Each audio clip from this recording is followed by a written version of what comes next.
دو تا نکته تو زندگی امام رضا خیلی جان سوزه که سایر ائمه شاید کمتر تو زندگیشون این ویژگی باشه. یکی این که خود امام رضا برای خودش مجلس عزا تشکیل داد.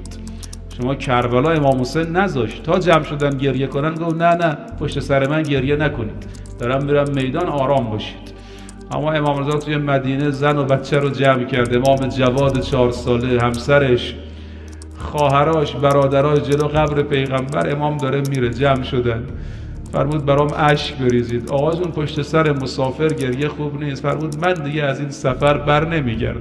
این سفر ولی ظاهر سیاسیه، ولی سفری است که منجر به قتل من میشه. این یه خصوصیتی که قبل از سفر تو مدینه برای خودش مجلس عزا گرفت. و مطلب دوم که باز این هم خیلی نکته دقیقی است، امام رضا خودش برای خودش مرثیه سرود، شعر گفت. وقتی دیبل خزاعی شعراشو پیش امام رضا خوند، یکی یکی مصیبت‌ها رو گفت، مصیبت کربلا، امام کاظم، همه رو گفت، تمام شد دیگه، مصیبت همه ائمه رو گفت. امام رضا فرمودن دیبل یه 2 بیت شعرم من میگم به این شعرات اضافه کن. آقا چی بگم؟ فرمود بگو و قبر به توس یا لها من مصیبت.